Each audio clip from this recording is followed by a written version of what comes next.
راه حشومه اننا ننشروا في مجتمع مغربي اسلامي، وكنركز على مغربي حيت حنا الا فقدنا الثقافه ديالنا وفقدنا التقاليد ديالنا وفقدنا الترابي ديال جدودنا غنفقدوا حتى مغربيات ديالنا، وما غيبقاش عندنا ماشي تاريخ في الوراق، كنهضروا على تاريخ عيشوه لينا جدودنا وجدود جدودنا، حتى حنا خصنا التاريخ نخليوه بحال هكا. انا كنقول لكم ديما كنبان لكم كول زعما في الديزاين ديالي، ولكن انا بلديه في تربيه بناتي. انا بناتي اليوم ما كنلبسهمش الصايه، انا مستحيل بنتي تنوض تغوت عليا، ما كاينش اختي داكشي، ما كاينش اختي. ما تهزيش عينيك في خوتك، ما تنهزوش عيننا في خواننا. الاحترام، لان امتى حنا كنخرجوا على تحت السطر ديال والدينا، الا ولدينا خرجوا من الدين وخرجوا من المله ولا بغاو يخرجونا للطريق، ديك الساعه ماشي كنغيروهم وكنضربوهم، كنبعدوا منهم، كنكتفيو شرهم. انا كنبعد كل الامكان على الام ديالي باش ما نلقاش منها السخط، لان اختي شوفي السخط ديال الوالدين راه تطلعي وتبني وتهدي وتخدمي وتوصلي وتكوني انجينيوره ولا ما عرفت اشنو تكوني توصلتي في حياتك. الا كان تابعك السخط ديال الوالدين اقسم لك بالله الا عمرك طفرتي، تبني ويريبلك تبني ويريبلك تبني ويريبلك. انا من الناس اللي ما رابحه والو في يوتيوب، ما عنديش المتتبعين بزاف، ما حلاش يوتيوب باش نتخلص، ما حلاش يوتيوب باش نجمع عباد الله، ولكن كنطرق لهاد المواضيع. الا نتيا ما كيوصلوكش الفيديوهات ديالي، فدابا كنتمنى يوصلوك الفيديوهات ديالي باش تعرفي ان كاين ناس طرقوا المواضيع الاجتماعيه منذ 6 سنين، والغرض ديالهم لا الفلوس لا حتى شي حاجه. الغرض ديالهم هي التوعيه، الغرض ديالهم هو القضاء على بحالك، الغرض ديالهم هو القضاء على بوزبال اللي بحالك، على محاربه المتخلفين اللي بحالك. هذا هو الغرض ديالهم. وهذاك السخط اللي كتهضري عليه، وسيري شوفي والدين تا هما عاشوا حياه خايبه، وهما واقيلا والديهم كانوا ساخطين عليهم. سمعتي هاد الجمله قلتها لك باش نخليك تفكري. كاينين شي والدين عاشوا حياه خايبه مقوده، سافوديق ان والديهم ساخطين عليهم، سافوديق ان ولادهم تا هما غيجيو مساخط، حيت داكشي وراثي، السخط وراثي. يا المتخلفه وصلنا ل 2025 وباقيين كنهضروا على السخط والرضا. وصلنا ل 2025 وبنادم كيناقش مواضيع مهمه تخص حقوق المواطن والعيش الكريم والتعليم الكريم والصحه الكريمه، وخارجه ليا وحده هاد بوزبال خارجه كتناقش ليا السخط والرضا وكتحب راسها واعيه، حيت كتلقى متتبعين تافهين دون المستوى باقيين كيناقشوا السخط والرضا. عرفتي شنو هو السخط؟ عرفتي شنو هو السخط الحقيقي؟ هو انك تزادي في بلاد بحال المغرب. هذا هو السخط الحقيقي، بانك تزادي في بلاد كيحكمها مجرم صهيوني وعائله صهيونيه نهبت الثروات. هذا هو السخط الحقيقي. السخط الحقيقي انك تزاديتي في بلاد ما فيها لا حقوق لا تعليم لا صحه لا احترام المواطن لا احترام حقوق الطفل لا احترام حقوق المراه لا احترام حقوق المطلقه لا احترام حقوق المواطن لا احترام التزفته. هذا هو السخط، هذا هو تعريف السخط. وكملوا معايا الموضوع. راني سخنت على وحده بحال هذه، راني سخنت عليها. السخط هو تكون عندك نكون وصلنا ل 2025 وباقي بنادم بحالك باقي على وجه الكره الارضيه. السخط هو عندنا اكثر من 60% ديال الاميه واكثر من 90% ديال التخلف والجهل والرجعيه. السخط هو باقي عندنا بنادم بحالك، هذا هو السخط. السخط هو باقي عندنا بنادم كيقول انا بنتي ما كنلبسهاش حتى الصايه، هذا هو السخط. التطبيق هذا دوك الناس هدفهم يجمعوا الفلوس وكيجمعوا الفلوس. انا ما كنجمعش الفلوس وما كندخلش الفلوس، ديما كنبارطاجي معكم من لي كونط ديالي انني انا اصلا ما نفعلش الارباح في لي كونط ديالي، لا انستغرام لا تيك توك لا فيسبوك، وديما كنبارطاجي معكم من الداخل ديال الابليكيشن انني انا ما نفعلش الارباح. وبزاف ديال البنات اللي كنشوفهم في السوشيال ميديا كيطلعوا كيتعاطاو مع مواتهم ومواتهم كيردوا عليهم، هادشي حنا كنشوفوه. السؤال اللي كيتطرح هنا كيقول لك واحد المثل ما كايناش العافيه، ما كاينش الدخان بلا عافيه. اللي بغيت الفكره اللي بغيت نوصل هو انه هادوك البنات اللي كيعايروا امهاتهم، ما تقولوليش اللي مربي واللي ما مربيش. كاين واحد الحاجه كتخزن في العقل الباطن. انا فاش كنبقى ديما كنتفرج وكيطلع لي محتوى ديال ان عادي انني امي الا عايرتني نعايرها، وكتركز على واحد الجمله، امك الا عايرتك عايريها، ماشي حيت ولدتيني تعايريني. لنفرض حنا ان هاد الام هي هكاك تربات، هكاك خلقها الله، هكاك دايره، ما كتشجعكش بنتي امك على الفسق ولا على الفجور، ولا كتقول لك فسدي ولا بيعي شرفك ولا تعري ولا هذا ولا هذا ولا هذا، كتعصب عليك كتغوت عليك على امور عاديه في الحياه باش انت تكوني مزيانه. واخا لان الام غتجي كتفكر بواحد الطريقه اللي هي قديمه، هي ما باغاش لك الشر، باغا لك الخيب. فإلا امك عايراتك واش قالت لك سيري تجلسي الكلبه، واش هي اعتقادا منك انها كتشوف كلبه؟ راه هي اللي كتشوف كلبه، راه هي كلبه. ولكن كاينين بعض المصطلحات اللي حنا في الثقافه ديال الام المغربيه هي هكاك دايره الام المغربيه، ماشي كتعاير باش تعاير وماشي كتدعي باش تدعي. حنا كنهضروا على الاوضاع الطبيعيه. فإلا امك دعات عليك غتدعي عليها، لنفرض امك عندها 60 عام قلات صحتها شي ضرك لها، كتنقول كتدعي. فين ما تنقول عليك تجي تصلي معاها، فين ما تدعي عليك تجي ترفسيها، فين هو البر بالوالدين؟ قال لك لا انت دايره التاتواج وطالعه كتعقبي على الاستاذه فلانه. كاين فرق بين التاتواج ياك وبين البر بالوالدين، كاين فرق كبير بزاف بزاف بزاف بزاف. وتقولوا لي وراه كاينين شي امهات ما كيستاهلوش يكونوا امهات. غنقول لك لا اختي، لانني انا خير تجربه. الام ديالي في قيد الحياه ولاش داكشي اللي عشتو كامل. انا واحد الوقت كنت حاقده على الوضعيه وما باغاش امي، وهذا الشيء كيوقع في لا بيريود المراهقه، والاستاذه راه المتابعات ديالهم لي بار ديالهم مراهقات. داكشي علاش حنا خايفين على المجتمعات ديالنا من هذا الشيء. شوف اختي، بنتك اما احسن بنتك تكون دايره التاتواج ولا تقول لها الكلبه تقول لك الكلبه هي انت سكتي نجي نصلي الكلب لولدك، ولا تكون دايره التاتواج ولكن كتحترمك وما كتهزش فيك.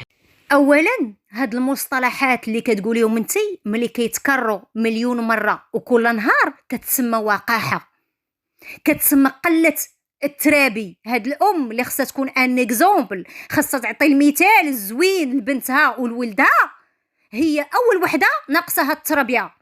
حنا خصنا نقضيو على هاد الشيء، حنا ما خصناش نبقاو نقولوا هاد الشيء عادي، هاد الشيء راه في العقليه المغربيه. لا، هاد الشيء خصو يتحارب. هاد التكرار، هاد المصطلحات، وانك تبقاي كل مره تعايري بنتك بمصطلح خايب وكل مره تقلي الادب ديالك، هذه كتسمى امك قليله الترابي. هذه كتسمى امك قليله الترابي. والى امك قليله الترابي، حنا خاصنا نوضعوا حد لهاد المساله باننا ننشروا فيديوهات توعويه، سواء من خلال يوتيوب، سواء من خلال التلفزه، سواء من خلال بزاف يعني ممكن ننشروا هذا الوعي من خلال عبر عده قنوات. فاحنا ما نقدروش نقولوا هذا الشيء صافي بارتي العقليه المغربيه. لا، ما كايناش هذه. الى العقليه المغربيه فيها قلال الترابي وفيها التحقير وفيها التنمر وفيها العنف اللفظي وفيها العنف الجسدي، هادشي ما خصوش يدوز مرور الاكرام. لا، خاصنا نوضعوا ليه حد، خاصنا نناقشوه، خاصنا نواجهوه، خاصنا نوضعوا ليه حد. هذا راه تحقير. الى الام ديالك كل نهار كتعايرك مليون مره وكتحقر منك مليون مره وكتنمر عليك مليون مره، وانت جايه كتدوزها وكأنها شيء عادي، وكأنها من التراث المغربي اللي خصنا نحافظوا عليه. داك التراث الخانز اللي ديجا هضرت عليه، داك الشعبي الخانز اللي ديجا هضرت عليه. ولكن انا دابا جايه نهضر على حاجه اخرى، لان ديجا طرقت لهذا الشيء، داك الخنز اللي باغيين تحافظوا عليه، وكتدوزوه وكأنه شيء عادي، وكأنه جزء من العقلية المغربية. وخا تكون ديال امها مقودة، وخا تكون ديال امها كتحتقرك، وخا تكون ديال امها كتربي فيك عقد نفسية اللي ما تقدري ما تخلصيش منها. لانني ملي كنتربى مع ام كتحقر مني دايما، ملي غادي نخرج نواجه الحياة غادي نقدر نجذب ليا فقط الرجل اللي غادي يحقرني، وغادي نبقى عايشه حقيره طول حياتي. علاش؟ لان تربيت مع ام دائما كانت كتحقرني وتصغر مني وتنمر عليا، لانني تربيت مع والدين كيحتقروني وكيعايروني، فكنكون عرضه لواحد النوعيه من الرجال اللي حتى هي كتحقر مني وحتى هي كتنمر عليا، وبالتالي ما كتكونش عندي شخصيه زوينه، ما كتكونش عندي شخصيه متوازنه اللي نقدر نواجه بها العالم. هذا العالم اللي عامر بالوحوش وعامر بشي حوايج خايبين وعامر بنادم خايب. كيفاش نتيا باغا تدوزي هذا الشيء وكانه عادي وكانه صافي بارتي ديال العقليه المغربيه؟ كيفاش نتيا عندك هذه الجرأه وهذه الوقاحه؟ ولا حيت انت واقيلا كتعاملي بحال هكا، انت حيت مريضه ما متوازناش كتعاملي بحال هكا، باغا بنادم كله يتعامل بحال هكا ويدوز هذا الشيء عادي. ربنا اجيال عامره عقد نفسيه، ربنا اجيال غير متوازنه، ربنا اجيال مقوده. انت اللي جايه كتهضري كتقولي المؤشمن مؤثرين. انا راه تزاديت في واحد العصر ما كان فيه لا انترنت لا مؤثرين لا مولاي بيه، وشفت شي حوايج قدام عينيا في المجتمع المغربي.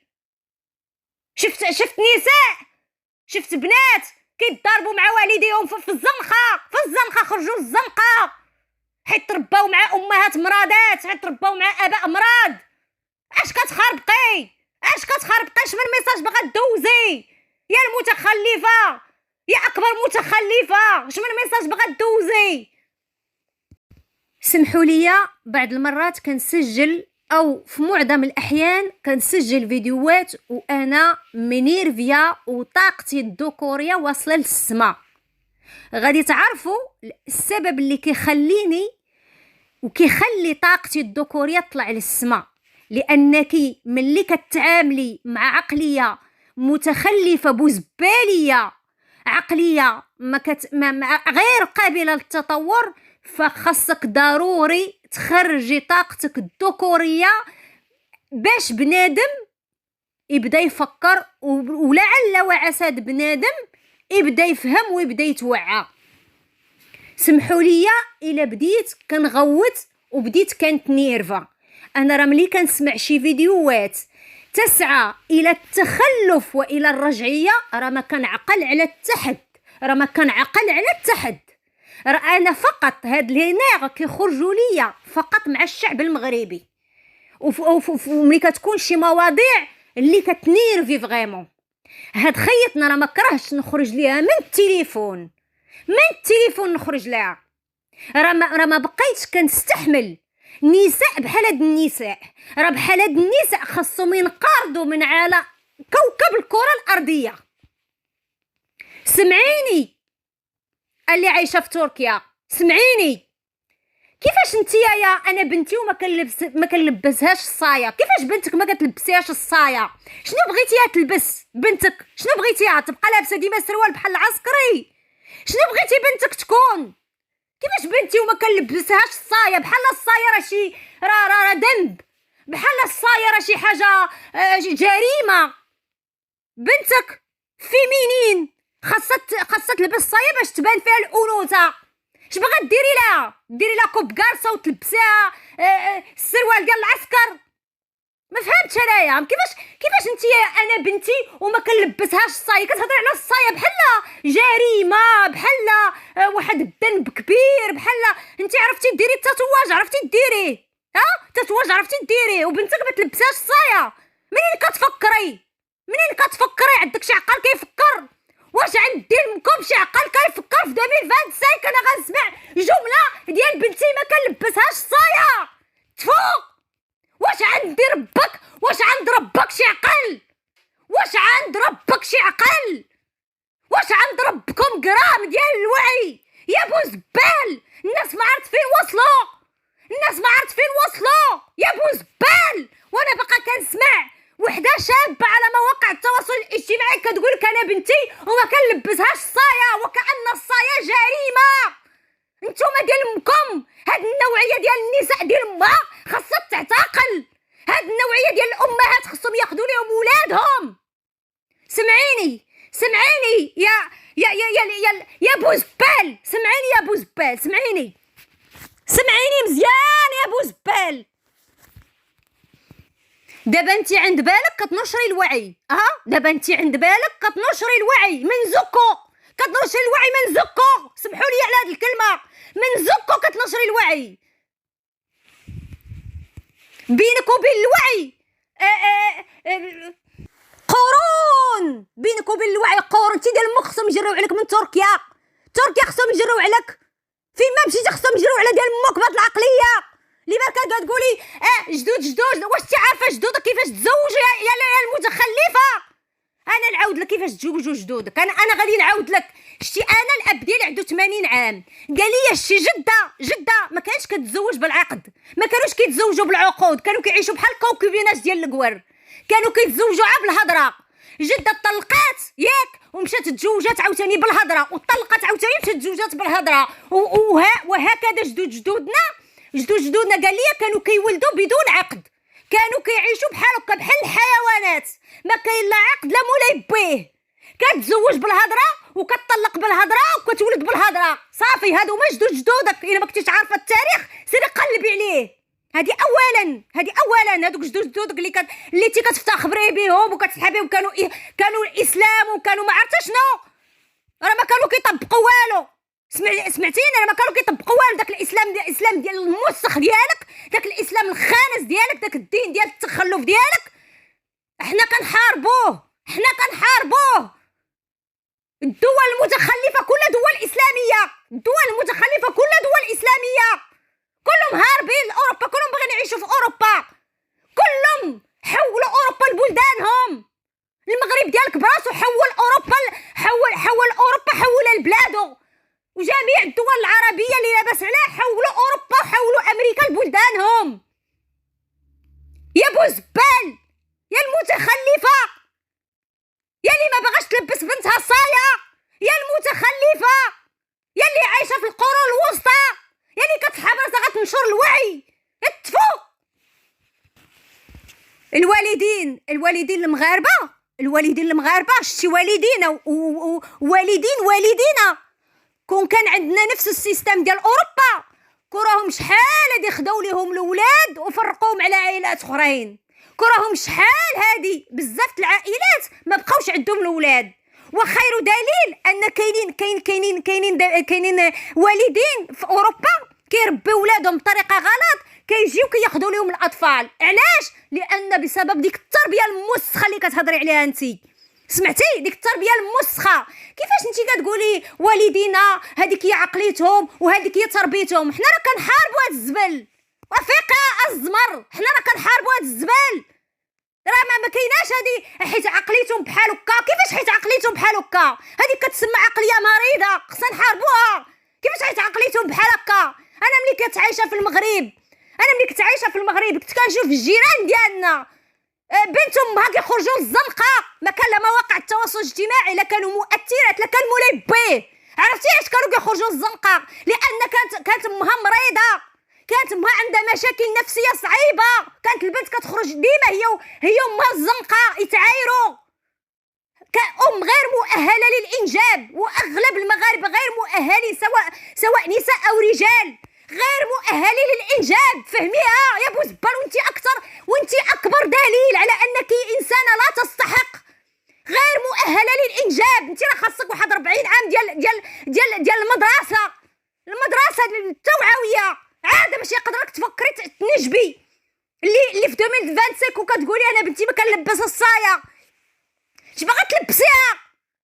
اش باغا تعلميها تكون عبده؟ اش باغا تعلميها؟ بوزبال، عقليه بوزباليه متخلفه جاهله. اش باغا تعلمي بنتك ملي ما تلبسيش بنتك صايه؟ شنو باغا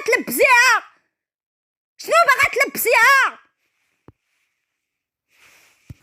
هذا راه الحماق، هذا راه كيخرجوك على هادو كيفاش باغيين يتقدموا؟ هادو كيفاش باغيين يتقدموا؟ هاد بوزبال ديال الحجر، هادو ديال شديهم وشيروا عليه ديال امهم بالحجر. ما ترحميهمش كاع اللي عنده بحال هاد العقليه البوزباليه المتخلفه الجاهله اللي كيسحب راسو كيوعي. شدي ديال موت عمري ديال موعه بالحجر وبالطفال. راه ما بقى عندي حتى شي اسلوب اخر. هذا هو الاسلوب اللي غنستعملو مع ربكم، هذا هو الاسلوب اللي خصو يتستعمل مع ربكم، سواء كنتم رجال او نساء ديال اخر الزمان. ما عرفت تخري على جدودها وكتهضر لا جدودنا لا خصنا نحافظوا على التمغربي. اش من التمغربي ديالك سيدي؟ ولا غنخرج ندير لربك من التليفون. التمغربي ديالك واصله الاميه، واصله 90%. تخلف والجهل ضرب 90%، وجايه كتهضر ليا التمغربيه. شنو هي التمغربيه؟ شرحي لي شنو هي التمغربيه. نكون متخلفه؟ شنو هي التمغربيه عندك؟ هي والديا يكونوا مرض نفسيا ونتقبل كل شيء، وملي كبرت انا نربي ولادي ندقدقهم معيار وندقدقهم عصا. شنو هي التمغربيه عندك؟ يا بوزبال شنو هي التمغربيه؟ شرحي لي التمغربيه اللي عندك. هي التخلف، هي شعب امي، هي شعب جاهل، هي شعب جاب لينا وحده بحالك، هي شعب عامر عقد نفسيه. هي نشد بنتي ونشبع في دير ما معيار ونقول هذيك هي العقليه اللي ترباو عليها. لا خصنا نحاربوها، لا خصنا ننظفو. خاصنا نطوروا. نتوما باغيين تبقاو في بلاصتكم، باغا تبقى بحال جدودها تفوق. جدودك كانوا مطفرينو، جابوا لينا بوزبال بحالك. هذه هي النتيجه ديال جدودك، جابوا لينا بوزبال بحالك، جابوا لينا بوزبال بحالك تفوق. الله يخليها سلعه، والله يخليها تربيه، والله يخليها والدين، والله يخليها مجتمع اللي جاب لينا اللي خلانا نعيشوا ونكبروا ونوصلوا ل 2025 ونسمعوا وحده بحالك. انا اللي كنهضر معاك راه عندي بريسك 50 عام، انا اللي كنهضر معاك وتوصلت لشي حوايج قبل ما نربك. يا المسخه يا الحقيره، ما كان عندي لا انترنت لا مؤثرات لا مولاي بيه، وتوصلت لشي حوايج حسن من جلسك. وانتي في 2025 ما حشمتيش تخرجي تقولي انا بنتي ما كنلبسهاش، ما نلبسهاش صايا، وكأن صايا ذنب، وكأن صايا جريمه. تفوق. شادين الدين من زكو، شادين الدين من زكو. ما فاهماش حتى الدين ديالك مع من كيهضر وكيفاش كيهضر وشنو كيقول. البر بالوالدين، واش باك الا بسيكوبات غتقولي ديال البر بالوالدين؟ واش امك الا جايبه حامله واحد الاكوام من العقد حاملهم، ولكن انت حيت حماره ما واعياش بالعقد ديال امك ما غاديش تفهمي هضرتي، حيت انت ماشي مكونيكتيا، حيت انت عايشه واحد العالم ديال الجهل، حيت انت غارقه في واحد العالم ديال الجهل. امبوسيبل تفهمي معنى شي حد اللي جايب معاه اكوام من العقد وكيزرعها فيك ولا كيكون فريستري وكيدفعك انت الثمن. فهمي يا بوزبال، فهمي يا بوزبال. اكثر من 90% ديال الامهات والاباء المغاربه غير مؤهلين للانجاب والتربيه، غير مؤهلين يا بوزبال. راح تكون كنتو مؤهلين ما تجيبوش لينا بحال هاد المرضى، ما تجيبوش لينا هاد لوسكيفو، ما تجيبوش لينا هاد البوزبال. كنتو مؤهلين ما تجيبوش لينا هاد الخرا كنسمعوه في 2025. ما تجيبوش لينا العبيد كنتو مؤهلين، ما تجيبوش لينا هاد بوزبال كنتو مؤهلين، ما تجيبوش لينا ولاد ديال مم ما عندهم حتى شي علاقه بالوعي والتطور. ما كيتطوروش، ما كيتطوروا، ما كيزفتوا، ما كيتطوروا، ما كيزفتوا. انا كنتمنى ديك بنتك اللي قلتي عليها ما باغاش نلبسها الصايه، كنتمنى تكبر وتدفل على ديال امك، تدفل على ديال امك. سمعتيني؟ كنتمنى تكبر ويكون عندها وعي عليك انت وتدفل على ديال امك وتشبع في ديال امك معيار. سمعتيني؟ انا كنتمنى فريمون، كنتمنى هاد الامهات خاصهم بحال هاد النوعيه ديال النساء. هاد الشي بنتك خاصها تكون وحده بحالي متمرده جدا، اللي تقلب لك التربيه ديالك انت ارضا على عقب. انا كنتمنى بنتك تكون بحالي، كنتمنى فريمون اللي تقلب لك التربيه اللي ربيتيها ارضا على عقب وترجع لك اضعاف وتعلمك واحد الدرس اللي معمر ديال امك ما تنسيه. سمعتيني؟ اللي معمر ربك ما تنسيه، لان بحالك انت كيتعلموا غير بهذه الطريقه. ها بحال هاد النوعيه ديال الامهات كيتعلموا فقط مع الاطفال المتمردين. انا خذوها نصيحه مني، الام اللي كتكون بحال هكا بوزبال خاص طيح فيها ولد ولا بنت اللي تقلب ليها عياتها ارضا على عقب، لان فقط بهذه الطريقه هاد النوعيه من الامهات كيقدروا يفيقوا، لانهم خاصهم ضروري يدوزوا واحد التجربه باش يفهموا بانهم راهم كيغلطوا في بزاف الحوايج. ضروري يمروا من هاد التجربه، ضروري.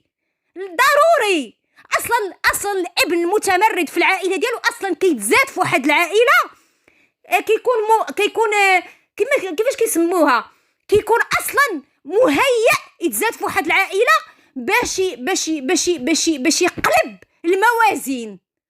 وانا كنتمنى هاد السيده اللي انا ما كنعرفهاش، كنتمنى بنتها ملي تكبر تعلمها واحد الدرس عمرها ما تنساه، تقول لها كيفاش يا ماما وصلنا ل 2025 ولا نكونوا وصلنا ل 2030، كيفاش يا ماما حرمتيني نلبس صايا، حرمتيني من هادي، كيفاش يا ماما كيفاش درتي لها؟ درتي التاتواج وانا حرمتيني نلبس صايا، كي درتي لها؟ كيفاش انتي باقا عايشه بهاد العقليه المريضه؟ كيفاش نتيا يا جدود ما جدود انا مشيت قريت عليهم مالهم كانوا مطفرينو. كيفاش انتي الاسلام فين وصلنا هذا الاسلام اللي كنا كلشي كناخذوه مع هاد لي زوروبيين اللي ما كيعرفوا تا دين. شوفي اليابان فين وصلوا ماما، شوفي اليابان فين وصلوا ما عندهم تا دين. ماما مالك مكلخه، مالك غبيه، مالك جاهله. كيفاش بغيتي تفرضي الجهل ديالك عليا انا؟ كيفاش انت حيت عقدوك والديك جايه باغا تعقديني انا وباغا تدمري لي حياتي انا؟ كيفاش انت قال لك راسك؟ راه ماشي اي واحد عاش طفوله مقوده من حقه يظلم الناس اخرين. راه ماشي انت حيت والديك رباوك بواحد الطريقه باغا ثانيه ديري لي نفس التربيه. ما عندكش الحق. كيفاش نتيا كتنوضي وتعايري تنوضي وتضربي تنوضي وتقولي لي هاديه تربيتنا؟ لا، خاصك تعلمي كيما نتيا باغا تربيني بواحد الطريقه. انا من حقي نقول لك راكي خطأتي في هادي وراكي خاطئه في هادي، ماشي عاد تنوضي وتبركي تعايري حيت نتيا يا فخوستخي، حيت نتيا راه ما كانش في خبارك اخيتنا. راه كاين امهات كيغيروا من بناتهم ملي كتصدق بنتها ما كترتكبش نفس اخطائها، كتجيها الغيره من بنتها الا ما كانش في خبارك. هادي اللي كتهضري راه كاين الامهات زباله، كاين امهات ما فاتوا المرض ليه، فاتوا النرجسيه ليه، فاتوا قله الترابي ليه، على الام اللي كتقود بنتها وكدير راسها ما كتقودهاش، والام اللي كتاخذ الفلوس وكتهضر على الحرام والحلال، ولكن ملي كيصيفط القوري الفلوس كيجيها كلشي حلال. هذه ماشي منافقه. البنت اللي كتصيفط امها الحج بفلوس الحرام وامها كدير راسها ماشي حرام. كيكون الفلوس جايين من قطر، كيكونوا الفلوس جايين من اوروبا، ما بغاش تعرف بنتها منين جايبه داك الفلوس، فرحانه بالحج ما عرفاش هذوك الفلوس منين جايين. هذا ماشي نفاق يا الشعب الجيعان، يا الشعب المنافق. شحال من وحده فيكم شفتها صيفطت امها للحج، عايشه مع القوري وصيفطت امها للحج، عايشه مع اليهودي وصيفطت امها للحج، عايشه مع القطري وعايشه مع الاماراتي وصيفطت امها للحج. هذا كدير راسها ميكا، ما كتشوف ما كتسمع ما والو. بنتي الله يرضي عليها، هذا هو الرضا يا القحاب.